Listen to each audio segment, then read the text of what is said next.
Hello, and welcome to the South Coast Artists Index, where artists, performers, and writers, as well as curators, directors, and supporters, anyone with ties to the creative community, drops by to introduce themselves to you. We'll talk about their beginnings, their vision, their passion, and so much more. The South Coast Artist Index podcast is brought to you in part by Heavenly Spirits, who invites you to celebrate the art of life and creative communities everywhere. Learn more at heavenlyspirits.com.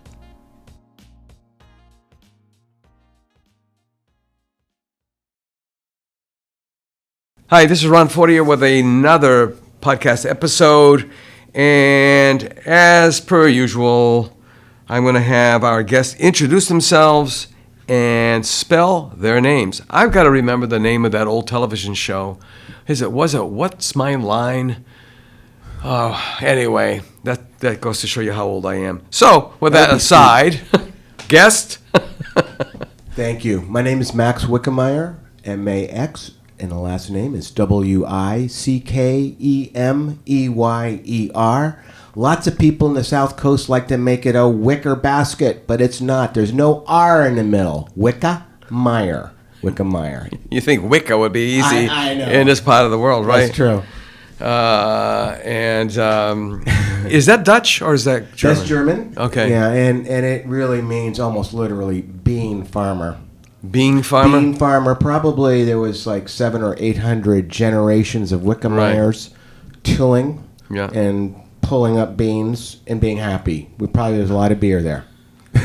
Yes, I was once on a train from Frankfurt airport to Landstuhl, and I swear that I was the only person on that train that did not have a beer in my hand.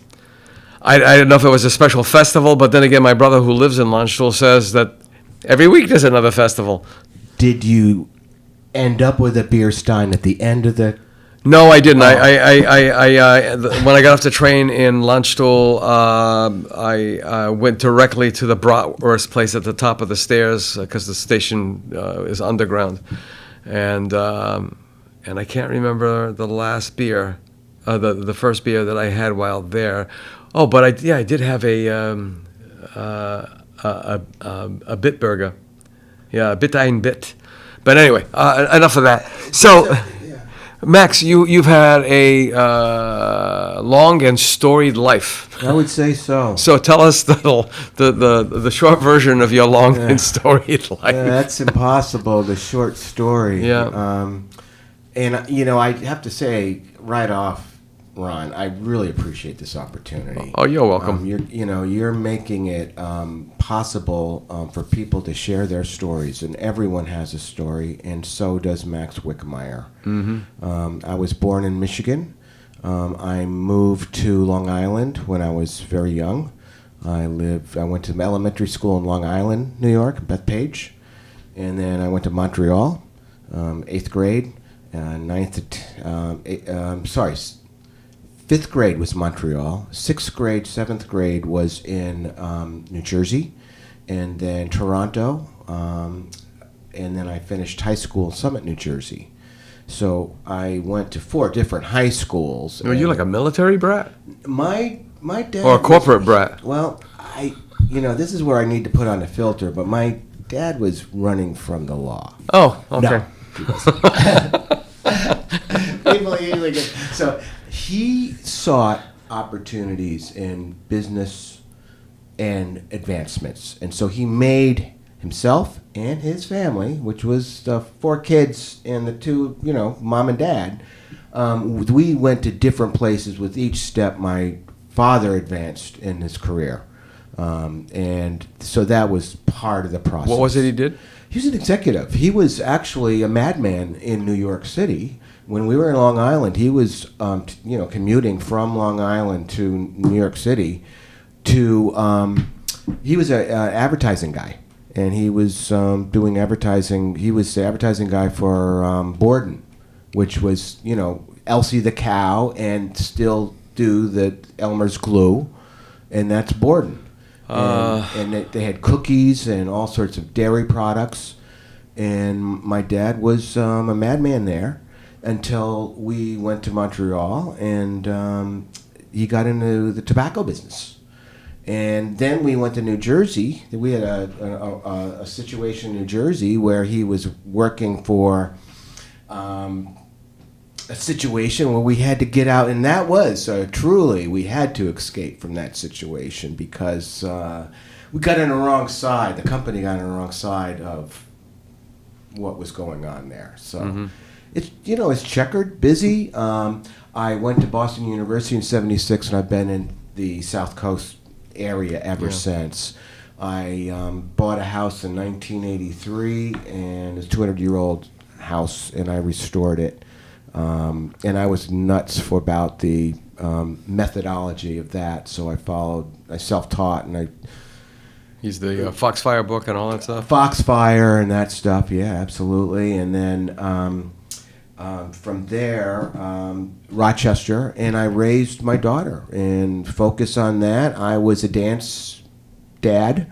I was a 5'4" wallet, and I also could carry things on my back. And I also, at the end of the thing, I learned how to judge the dance competitions because I spent a lot of time waiting for my daughter in between. So I'm sitting there and I'm watching all the other events when I'm waiting for the thing to come out. And, I'm staying busy and I'm watching what's going on, and I start, predicting who's going to win. And I was like at an 80% point where I was calling the shots before the award. That was pretty fun. But we saw a lot of places. We went to Europe, and we went all across the United States for international, for the national and international competitions. What parts of Europe? We went to Germany twice, Riesa, and Dresden. That was the international. Yeah. That was the international for the dance competitions. I've done international travel outside of the dance. That's what I'm thinking about. So, in any case, so I retired in '17, and Where did you retire from? I Besides retired- moving around all over the place. Well, from all that stuff, I didn't mention anything in my professional career, which was the insurance business. I got in. I was a history major, and I really could have. I was open book as to what my career was going to be when I graduated because I knew I didn't want to do any more education. I wanted to get into the real world. I wanted to earn my own money. I wanted to build, my future, which starts with working your ass off. And so I ended up with an insurance job. It was a dispatcher for appraisal department for the insurance company. And I was the second person hired for that new office on Slocum Road in North Dartmouth. Okay. All right. And so the manager hired, and then the manager hired me, and then everyone else got hired. Right. It was the order of it, which was pretty cool. And I was in insurance claims, auto, and various aspects of other claim areas. I became an outside field adjuster, so at a certain point of my career, I was an expert for the biggest cases, the fatalities, the car accidents, the trucks, buildings burning down or collapsing, stuff, the big stuff. Right. And we were later, and then I got involved with home office work, and I ended up managing an 80-person call center in a claim department, auto department, and that was pretty interesting experience. And from there, I went to the specialized area where I finished my career as really a cross-functional expert for both management and technical application of work. So you were an expert witness for, if you were called I was an expert witness. In fact, I was party to, and I initiated a case that went to the Massachusetts Supreme Judicial Court, and we won, which was pretty cool. Not too many claims people have that kind of, experience. But I've testified many times. Right. Yeah. So we know about the artisanry, especially restoring a house, that takes an incredible amount of skill set. And then I'm just flashing on, I think his last name was Tebow. He was from Rhode Island.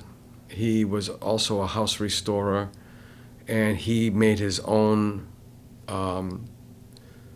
Molding? 16th century furniture, or 15th century. Okay, so Pilgrims were 15th century. So I think he actually had a piece that was sold to the Ford Museum in Dearborn. That was considered one. I mean, it was like a miracle that this thing was. All the experts had gone over it and blessed it and blah blah blah blah. It was a huge hoax, and it was done purposefully because he wanted to show the world that these guys didn't know what the hell they were talking about. But anyway, I appreciate that approach. Yeah. That is sort of, I mean... Oh, he's the guy who sculpted Ted Williams. Okay. The wood sculpture of Ted Williams. Yeah, I think his last name was Tebow. But anyway, that's what fired. So there's a lot of art and artisanry mixed into all of that. Yeah. So your art part, where did that come from? I would say it comes from my curiosity and then creativity. So I really look at things very philosophically, and so the art is, I define it between my own ears to understand what I think it is. And art for me is a creative assemblage of something. It's a creative assemblage of something that elicits an emotion. It's pretty much as simple as that. And then, I think when we talk about artists, and level of expertise and scope, right? And what's your scope of your artistic use or your artistic application to the world? That's what I see it, and it applies. I mean, the thing, all art, like music, is assembling of sounds, creative assembling of sounds. That's art. Art is the assemblance of words in a creative way. That's poetry. And so that's where I get it, the artistic seeking. In terms of, background, my father was interested in art and dabbled in oil painting. My mother did too, dabbled. She was a musician, family musician. Right. What was her instrument? Piano. Piano? Yeah. And when you say dabble, that's funny because some people say dabbled, and then you look at the work and you're going, this is way more than dabbling. This is like, painting for yourself and being happy with that, and never going beyond, never using the work to make a living from. It's just being happy with that you can do it. Well, I think that's the greatest joy of the artistic moment, especially the creative moment, when you're not thinking about anything but the joy. You're in the joyous moment when you're creating art that's really happy to yourself, that fits for you. Even if you want to make a sad impression, you're happy that you're gonna produce it, and from the artistic sense. Yeah, it's there used to be I think it was for Shell oil, for Shell gas. They used to prove that because of how they formulated their gasoline, that you could get more miles per gallon with theirs. So they would have like this a race between two cars who both have a gallon of gas or something in their tanks. Yeah. And they had these big paper, like as thin as writing paper, hoops or arches or whatever, and they would be set up at two different intervals, and the Shell car would always drive through that paper hoop to prove that it went beyond what the average mileage was. Right. So in a lot of ways, art for me can be that. It's like always breaking down these walls, but they're not thick, heavy, ponderous walls. They're always thin. Breaking anything, and they're like Ron. thin. I don't think it's breaking. Really? It's not breaking anything. It's assembling things in a new way. Mm-hmm. And that way you're not stuck on the past. It's brand new. It's creative. That's what the art is. It's a creative assemblage of something that you are satisfied with, and then others are too, satisfied for whatever emotion it elicits. Yeah, I mean, we've all had those duene moments, the moments of that complete disassociation with reality or a physical space. I mean, you are in another place, in another time. People say that, that they come out of one of these stupors or spells or whatever you want to call it, and are a little stunned that, oh my God, 7 hours went by. How is that even possible? I just walked in here. People saying that, I lit my cigarette, I put it in the ashtray, I'm working, I look, and you could see the whole cigarette's burned out, and you're going, I only took one puff, how is that possible, one drag? And then you look at the time and you realize, holy crap, where the heck was I? I left this planet, Well, maybe you did. I mean, seriously, there's a lot of, talk about,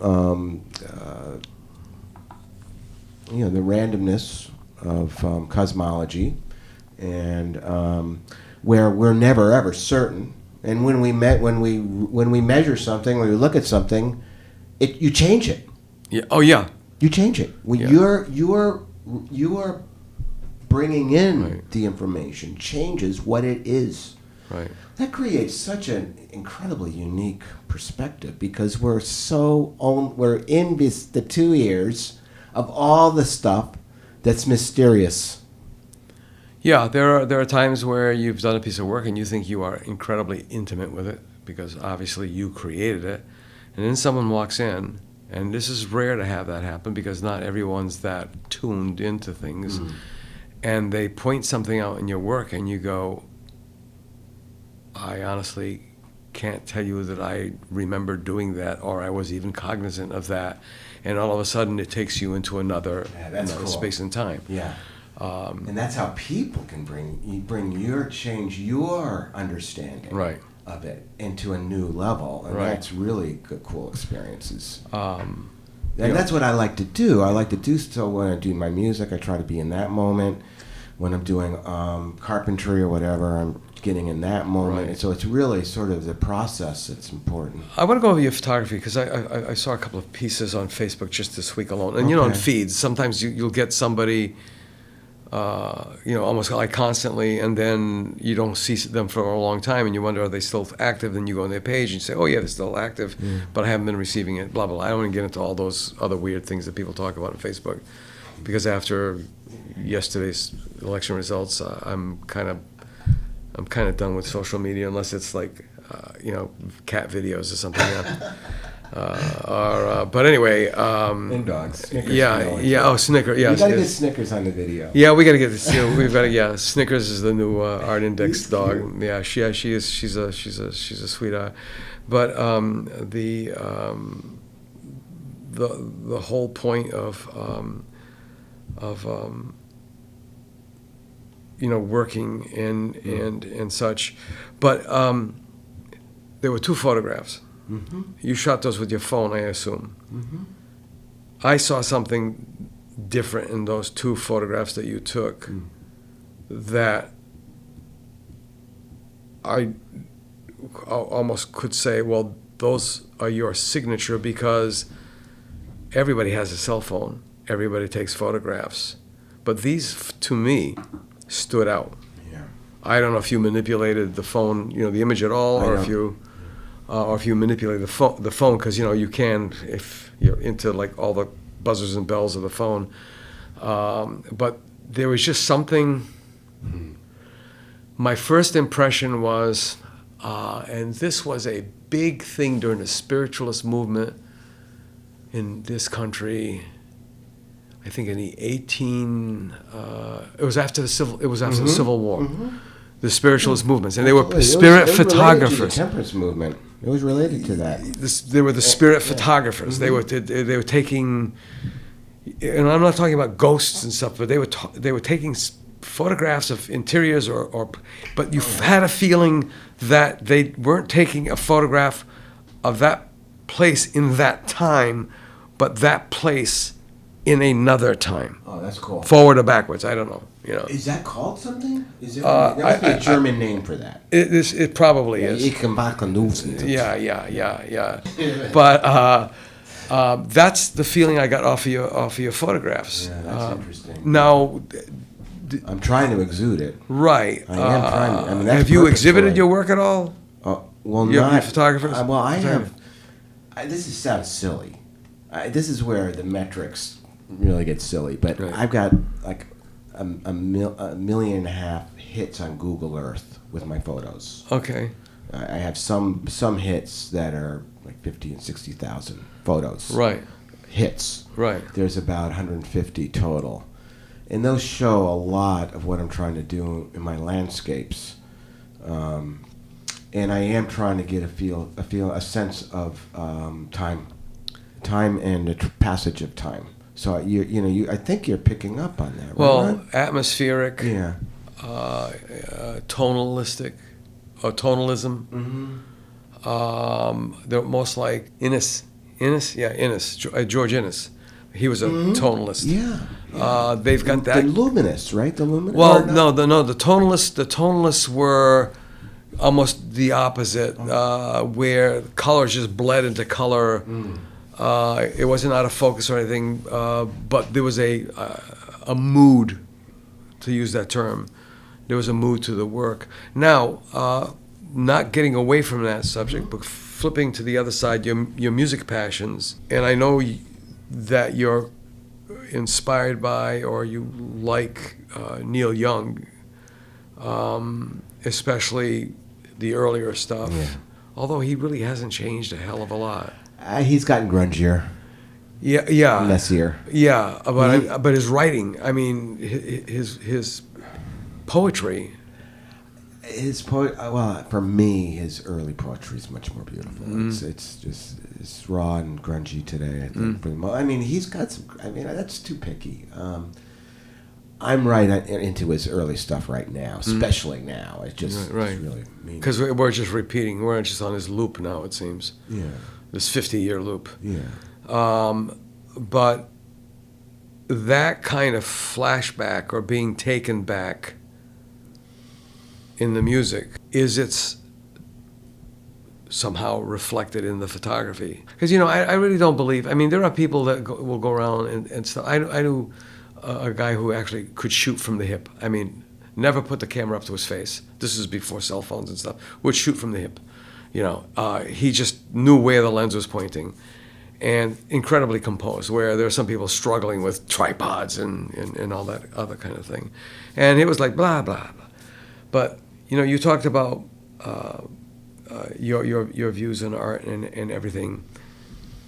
And we talked about duene, Duene, duene, I believe, which means owner in Portuguese and Spanish in the Iberian dialect. So you take ownership, okay? And I've mentioned this on several of these podcasts. But today, and I'm very, very aggravated and agitated, maybe because I'm getting to be an old man. I am once by some standards, but getting to be an old man because I don't mind art being fun. I don't think you have to open up your veins in order to be a serious artist. And again, I quote my friend Keith Francis, who's a phenomenal artist, and gave me the phrase that he went from, and I'm not going to get into the story. Check out Keith Francis's podcast on this. On the Artist Index, he went from being a decorative artist to a declarative artist, and ever since he said that, it's stuck into my brain, and I can't get rid of it. And now I'm seeing that is there more art now than ever? Are there more artists now than ever, or are we just aware of more art and more artists now than ever because of the internet and social media? But a majority of the stuff is, to use the German word, Dreck. Okay? It's pure shit.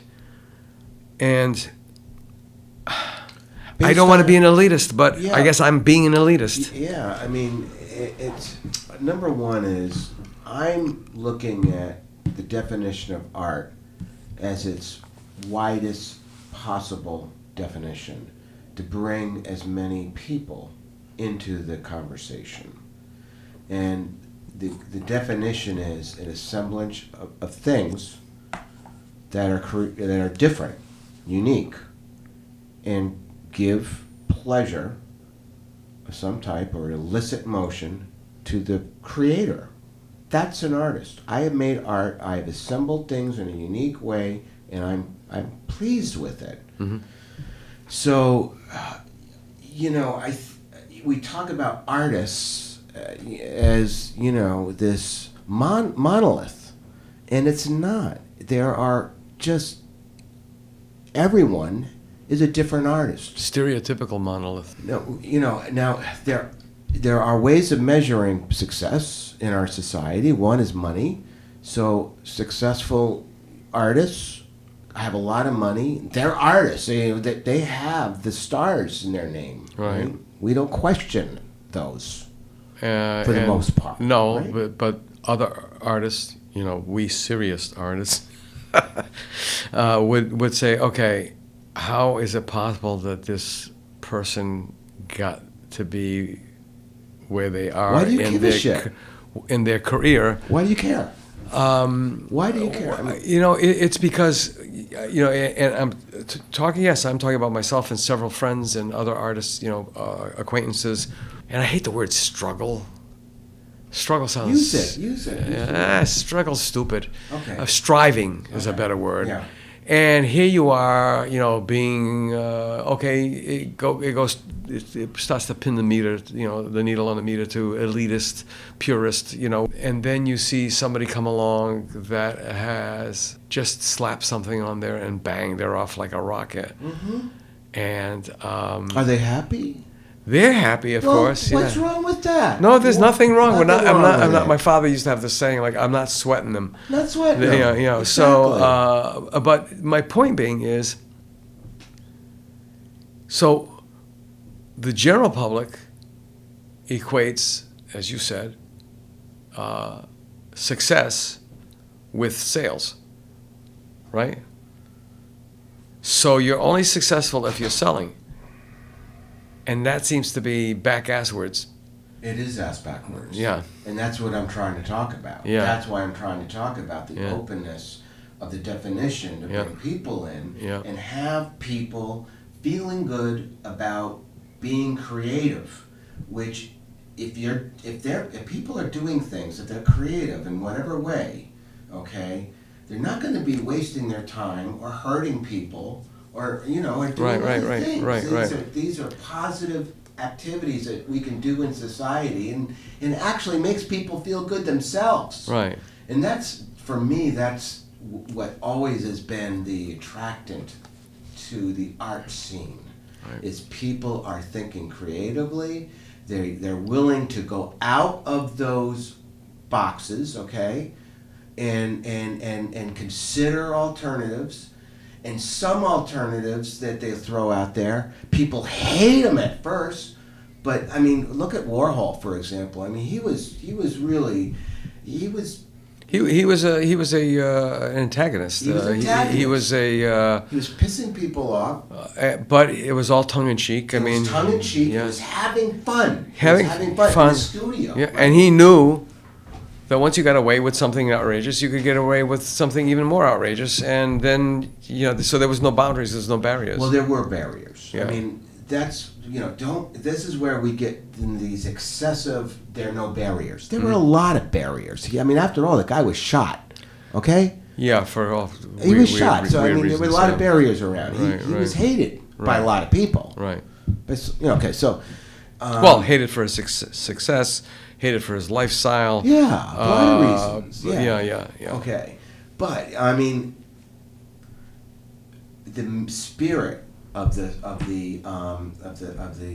Warhol studio. What do you call it? They called it the factory. The factory. Yeah. The spirit of that Right. was what was in the it was in the air in 1976, in 1977, 1978 at Swain School, and people were interested in looking at modern technology to Right. photos and cassette tapes. Cassette tapes are brand new. We could go out and we could have conversations. We could listen back and, of a party. That was a cool thing. Well, the Swain School, too. I mean, for a little tiny school, a little tiny private art school, I know Don Wilkinson is currently working on an article about all the visiting lecturers and exhibitors. And we're talking some big names, international, national ranked people. Right. And they were touching people in New Bedford. I mean, that's the point here, is that these great artists were reaching the young, interested artists in New Bedford. So, egalitarian, okay? There was this accessibility, there was this equality. DEI before, in the sense of, in that sense of in the arts, right? Because we had the old, it's always easy to advance by turning your back on the established institutions, and we still have these established institutions. Sometimes we have to. Right, and even the MoMA, is now an established institution. So the freshness of the moment, the freshness of the movement, all these things, and that's why writing about art is like really, really difficult. You really have to, But we have these extremes. We have the declarative and we have the decorative. Mm-hmm. We have the elitist, traditionalist, academic segment that's never been moved, budged, or whatever. There are these people who still, the American Watercolor Society, that kind of thing. There's a need for that. I mean, there's a place for that kind of analysis of art. Right. They're giving us their opinion. Right. And let's, whatever. It's valuable. In the Swain School, since you brought it up, what was your association with Swain, to clarify? Well, it was the spirit of Warhol. Okay. It was breaking barriers. Right, but how were you associated with was it only through Dan Cooney, who you met at the Whaling Museum? Yeah. Working. Okay. Yeah, that was your connection. Yes, okay. sir. Yeah, okay. That's correct. All right. So, and that was at a time too where if you talk to people back from that time, as you come from and I come from, I guess we didn't know any better, and I'm not using that as a negative term. We didn't know any better, so therefore we just did what we needed to do. What do you mean by that? We weren't tied. We didn't have our hands tied. We had no concept of barriers to anything. I mean, the world was an oyster, okay, to all of us that in. I don't remember it that way. No? I remember it's a little more seedy, a little more desperate. Well, the city itself, yeah, but I'm talking about the students too. The students too? Yes. I mean. See, I went to SMU, I think just after it turned from SMTI, and so it was a commuter school. We weren't even a college at that time. We were just a department within the university. And already there's also a bloodline from from Swain to SMU, Right. And Hoffman is part of that DNA. Hans Hoffman. I don't know. I'm having difficulty because I'm not trying to espouse a theory or anything like that. I'm just the way my head works. Just trying to There are people who look at a clock and they see two hands and a sweep, and 12 numbers. There are people like me who look at the clock and wonder what it looks like behind. What's all the gears? How the gears make that happen? So you have all this mechanization behind something so simplistic of two, an hour and a minute hand and a sweep hand for seconds. That's like our brain. Yeah. Right. The clock base clock is your consciousness, and your behind all the works is your subconscious. You know, I like that. I like that. So, where are you at, and where do you hope to go? I'm recovering from a cold. Okay. I'm living in New Bedford. I just moved there from Rochester.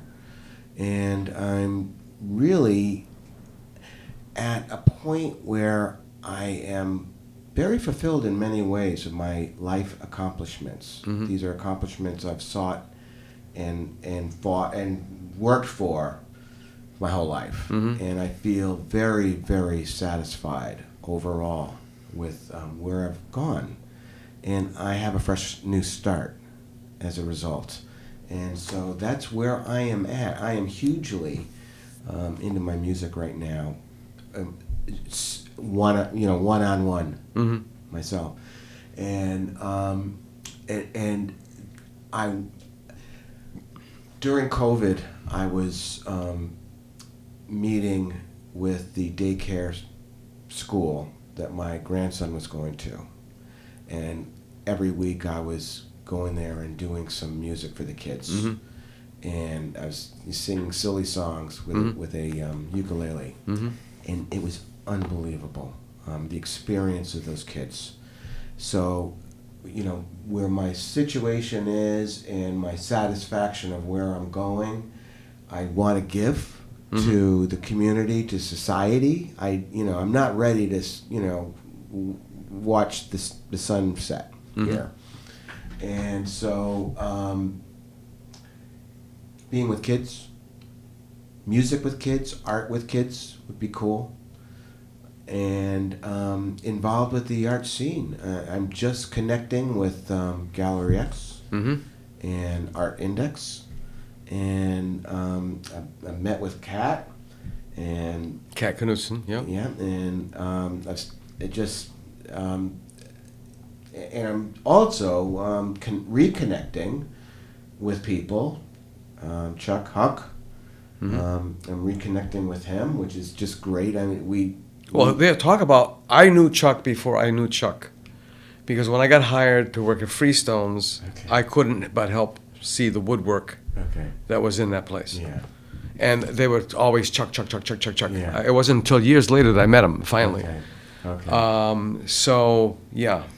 And we reconnected face to face, and we had similar interests that were outside of art that were uncannily accurate. I mean, for both of us. I mean, common interests, kindred spirits. So it's so exciting for me that way. But I'd really, in terms of selfishness, I want to connect up with some musicians. Okay. Yeah. Oh, so may I suggest Brian Knight at Fairhaven Frets. Okay. He's a guitar repair specialist, technician. He sells guitars as well as repairs them. And they have these impromptu jam sessions and then these scheduled ones. And he seems to have, since he's moved here from Arkansas, put himself at the center of everything, because everything sort of passes through, from my understanding and from his point of view, everything seems to pass through there, because musicians, and I've always said this, compared to the visual artists, primarily painters, because that's my experience, seem to interact way more with each other, collaborate way more with each other, and seem to know everybody in the community more so than painters do. Painters are kind of isolationists in some ways, and so it's a unique kind of personality thing. Absolutely. And that's wearing my marketing hat. That's what I spent years doing. Yeah. But we've got to. This is amazing. We've got to start winding this down. And you've seen this community from two sides. A little can't say prognostication. Yeah. Oh my God, yeah. We don't have enough wall space. We don't have enough wall space. For musicians, we have a lot of venues. There's loads of them, which is really, really great. For painters, there's not a lot of wall space. We have no commercial gallery. And again, that's looking at it from a painter's point of view and nothing else.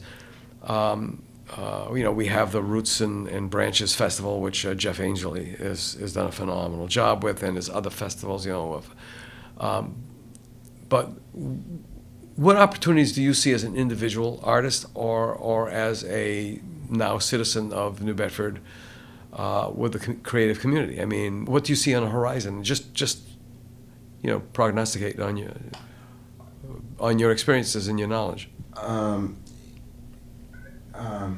going to look at it from a macro standpoint rather than my personal standpoint. Mm-hmm. I was very, very optimistic economically for New Bedford with the wind farms cranking out and what that means. Mm-hmm. I'm a little more concerned about that in terms of how it's going to impact Massachusetts and New Bedford. I think I'm optimistic in terms of prognostication. That is my character. Mm-hmm. But I think there's reason for optimism for New Bedford. It is absolutely unique economically with the fishing port and now the wind farm. Mm-hmm. So it's the port issue that economically I think is the driver. But we have 21st century climate that is beautiful here and probably won't be as radically impacted other than getting warmer than it will in the Midwest, where we'll probably the dust bowls and whatnot will increase. Mm-hmm. Water, for example, in the deserts, all the aquifers are drying up. South Coast is floating over a sea of fresh water. Mm-hmm. Okay. Yeah, right. Aquifers. Yeah. And supply from the struggle for New Bedford is fairness of economy, and so the real question for prognostication is, to what degree can the citizens of New Bedford influence the economic improvement? Because so far they haven't been able to, not the general population. You look at the per capita income of New Bedford, I think it's around 27,000. Dartmouth is 42,000, and the Massachusetts is 90,000. Mm-hmm. When you look geographically at the terminal Mm-hmm. point, and that what the terminal location is, I think what you called it. It really it emphasizes what it is. What you're sort of stuck there, right? New Bedford, and compacted in this beautiful, town, but it's packed together, and that the challenge is the equal of the opportunity of and so it's going to start with education and economic ability and growth. I think we have the economic opportunity here with the windmills. There's going to be competition with the fishing because the fishermen don't want change, and I understand that. They know how to fish, and they're being asked to fish differently. Right. They were back in 1992. I was one of my clients was the New Bedford Seafood Co-op, and they were proposing the 88 days at sea. That was it. 88 total days. It goes on, and right now there's competition between the fishermen and the wind farm. Right. Now what is the total fishing? Well, back fishing then, is $11.1 billion for New Bedford. Right, and in '92 it was 19 million, I believe. Okay, it's $11.1 billion, right. But the question of those kinds of numbers is it getting to the people? Probably $11.1 billion means that it's costing you $11 billion to produce 11.1. The profit margin probably isn't very good. I just heard something on the radio the other day about scallop fishermen. I don't remember exactly where it was, but they were getting 12 pounds at market, and their product was being sold for $24 at market. So again, it's a lot of, to use that term, the trickle down. But we have It's a enormous commodity. an enormous shoreside industry which nobody ever really pays attention to.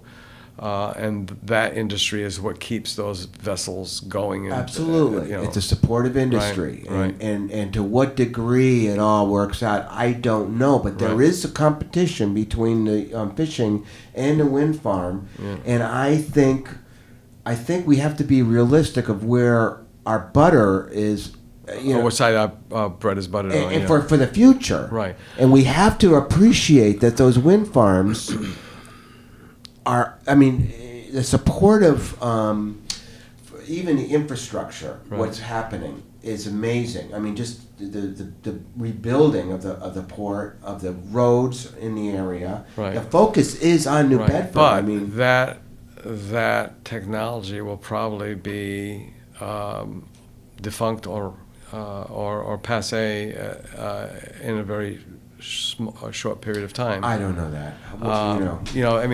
There's always been these innovations that there was, all this energy was put into it, and then something else comes along, and boom, it's gone. So, but Well, that's. Let me just say one other thing Yeah, on that. yeah. That there's just been a signing of a $130 million lease that New Bedford's going to benefit from. Right. Okay, from the Salem. Right. Okay. So it would be wonderful if we could see some of that money trickle into the creative community, which is supposedly one of the table legs holding up this economy, but yet nobody can really point to how much that. You are correct, and Yeah. I've been researching that, and Right. I find it mysterious that New Bedford has not emphasized and zeroed in on what's going on. When you drive around the port down there and see Right. what's going on, the work that's going on, the amount of look at all the white trucks. Right. Look at all the out-of-state trucks. Yeah, there's well, it is shoreside support, and it's the infrastructure, because the installation is at the end of the process. Right. But again, there's all this money being made. Yes. And being spent and being Yes. made. And I'm just looking at it strictly from the creative community. How can artists, visual performing, literary artists in this area, which there are many, and they're very, very visible, how can they benefit? Because they have mouths to feed as well as their own. So I think that's another thing that's got to be looked into. When we look at the wonderful work at the Whaling Museum from the 18th and 19th century, we have to remember that work at that time was contemporary, and people just don't. They think of it all as historical. Well, the work that's being produced now, which is contemporary, will be in 50, 75 years from now considered historical. But we also look at what the industries were that were supporting these artists. The people who were making that money, they, to use the term supported, that wasn't their primary interest, was to support the artists. Their primary interest was to buy what the artists were producing to enhance their life, their homes, their walls, and so on and so forth. So we got to wind it down, because this has gone off on a complete tangent, but on a good tangent, because Good. I've got my background operating system rattling around in my head. So Max Wickemeyer, Wickemeyer. And it's really easy to go over to the R's, because we inject R's where they don't belong, and In Massachusetts. yeah, and then my wife is from Detroit, so there's also Michigan speak, which is very similar, which is kind of interesting. Yeah. They insert R's where they don't belong, and vice versa. But anyway, with all that in mind, we want to thank our guest. I'll call him a polymath for now. Musician, photographer, artisan, woodworker, And we'll see you next time on the other side. And regardless of what's happened, let's just try to be kind to each other, stay out of trouble, and be as optimistic as we possibly can. This is Ron Fortier with another episode of the Artist Index podcast. Thanks so much. Bye-bye.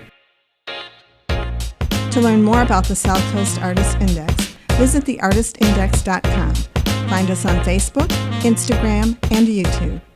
Be the artist you believe you are, and let's take care of each other out there.